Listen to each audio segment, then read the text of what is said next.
Hello! I'm back! Hello, hello po! Nagawa po tayo ng um, clam, yung, ano bang tawag sa atin nun? Halaan? Halaan ba ang tawag sa atin? Yung ganito. Yan. Pinasuka ko na po siya. Binabad ko siya sa salt and water para ho, ilabas niya yung mga buhangin. Yan. Ginabad ko na po siya. Nakababad na siya.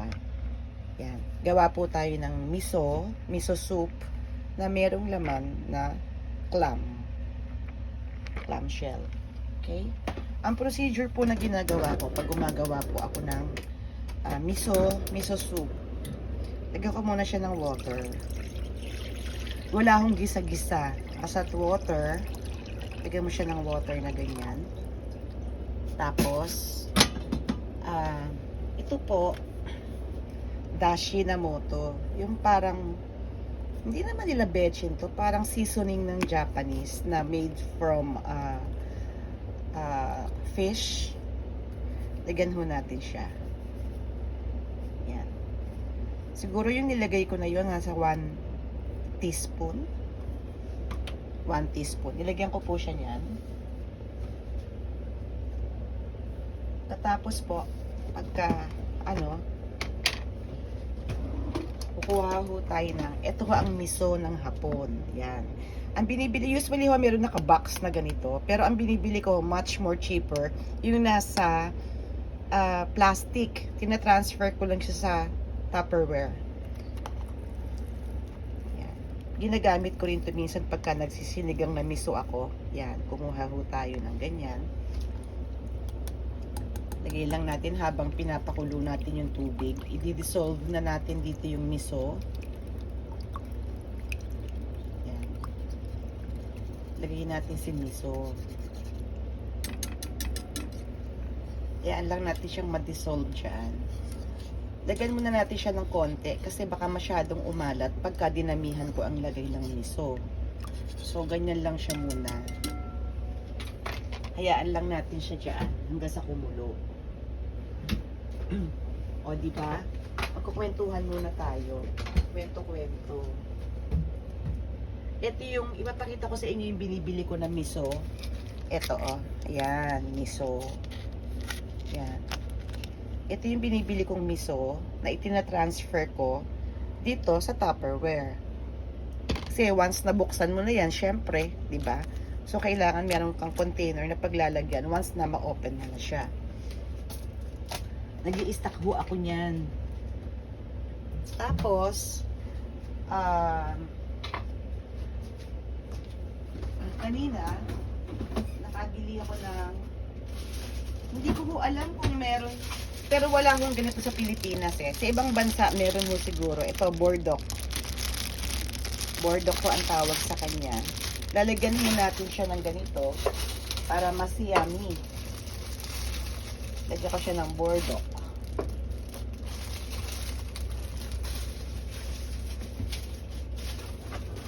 Siguro isang pirasong bordok lang. Yan. Teka ha, ililipat ko kayo uli dito. Yan.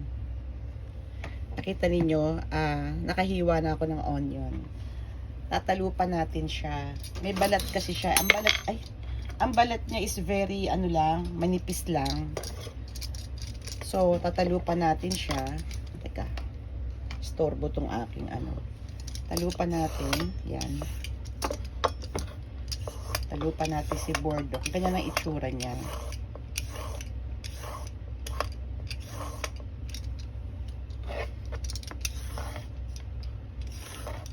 Kahit naman siguro walang ganito, po pwede. Kaya lang, gusto ko lang kasi maglagay ng something na, yung parang hindi lang puro clam ang makakain mo. Makakasalat ka din ng konting gulay. Yan. Ito yung dulo.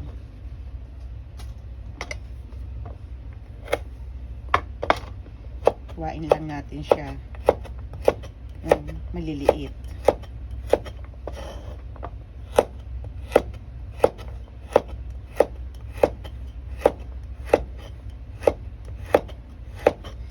Ang dali niya nag-change ng kulay.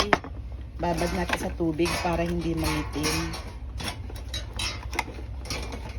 Babad natin sa tubig.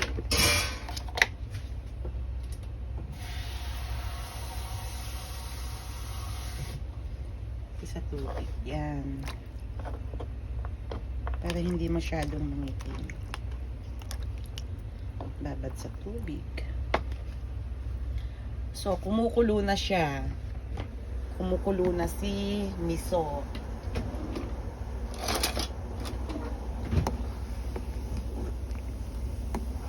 Kumukulo na siya.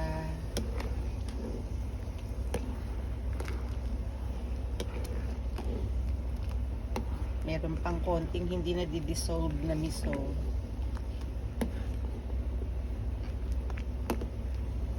Alam nyo, mahilig lang ako magluto.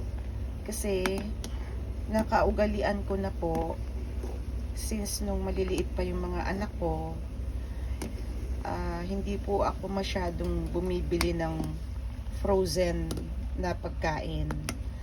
Magbuhat po sa hamburger, lahat ho yun, ginagawa ko. Kaya ho nakalakihan ng mga bata, ng mga anak ko, na hindi ho talaga kumakain. Kahit ho yung panganay ko, kahit siya ngayon, gumagawa siya ng hamburger para sa mga bata. Tikman natin, baka masyadong maalat. Tignan pa natin ng konting miso.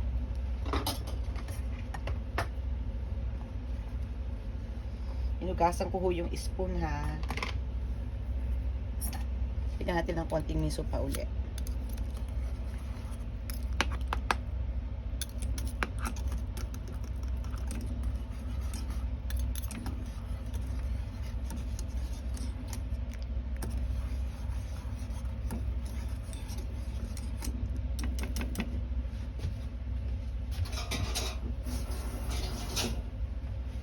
Tikman natin siya ulit.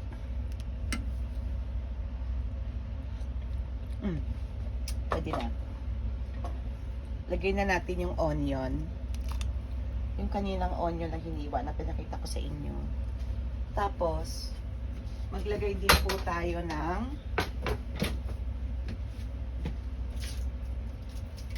onion leeks. Alam niyo ba na maganda sa katawan ng onion leeks? Di ba may trivia? Mahilig ko talaga akong magluto. Kasi nga, tulad ng sabi ko kanina, yung mga anak ko ho, hindi sila kumakain ng frozen food. Lahat ho talaga, inaano ko siya. Ginagawa ko talaga na. So, minsan, pag kulang sa ingredient, kung ano lang yung nasa rep, yun lang.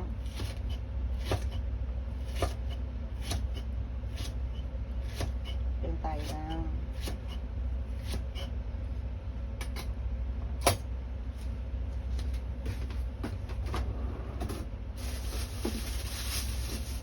Tsaka, ang ugali ko kasi, kapag yan, pag may sale, yan, mahilig ako sa sale. Lalo na yung mga 50% off. Pak na pak ako dyan. Lagyan natin siya ng konting salt.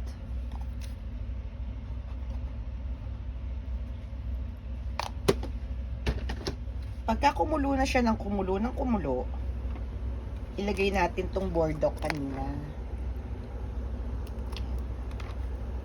Yan na, diba? Kumukulo na siya eh.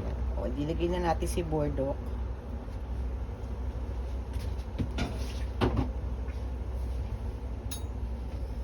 O, diba? Nakulo-kulo na siya.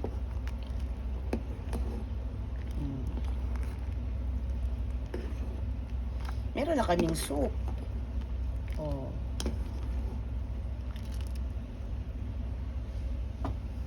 Ganun lang kabilis. Ganun lang kabilis magluto.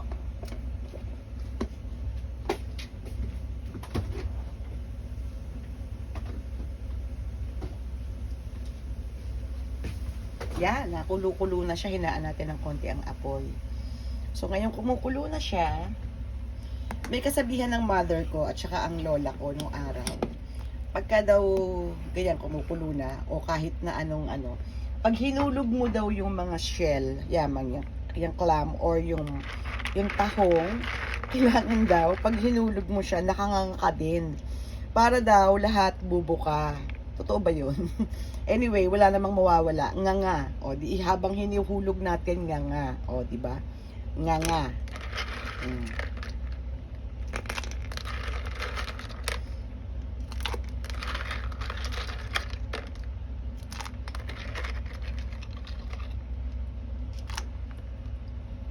Ayan. O, di ba? Huwag naman masyadong lalakihan ng nganga. Nganga daw, nganga. Habang hinuhulog daw yan, nakanganga daw kailangan. Para daw lahat ng shell bubuka. Yan.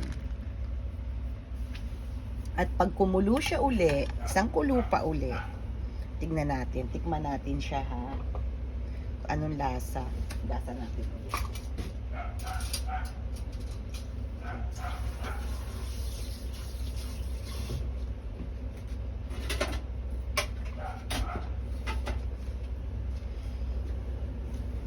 Yan, kumukulo na siya uli. Kulo-kulo.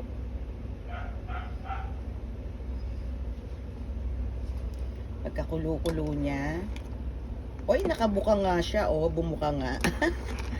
Yan, tikman natin.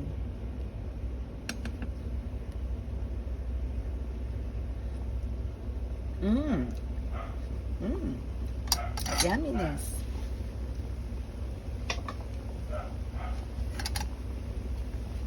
Tanggalin natin yung konting bubbles.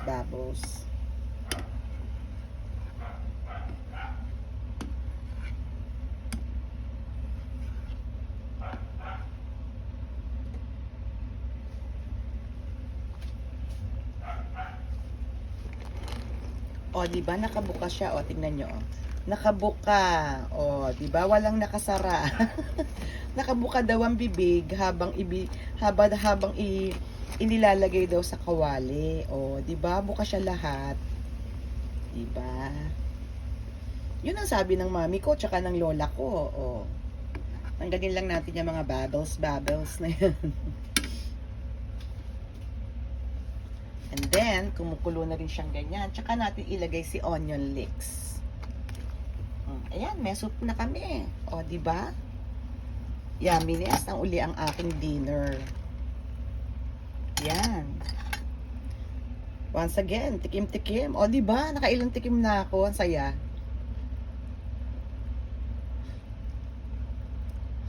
Happiness na naman ang aking asawa nito.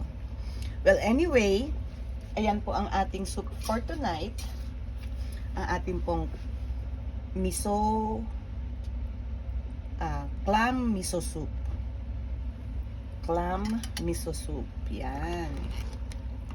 Gusto ko pa nga siya lagyan. Alam niyo, pwede niyo siya lagyan ng tofu, pwede niyo lagyan ng kung anong gulay pwede niyo siyang lagyan. Ayan, sinabi niyo tuloy tofu, para tuloy gusto ko lagyan ng tofu. Ano ba 'yun? Ako pala nagsabi, hindi pala kayo. Sorry. So, ano pa nga ba? Lagyan natin ng tofu.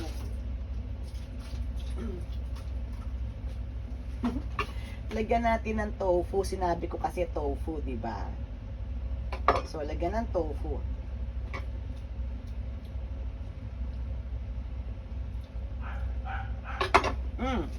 Lagyan ng tofu. Hinati-hati ko na si tofu. Okay. Oh, di ba? Yumminess. May tofu. Bigla nagkaroon ng tofu. Wala namang sa agenda si tofu. Oh. Ayan. Pakuluin lang natin siya ng pakuluin. Pagkatapos ng isang kulo, papatayin na natin yung heat.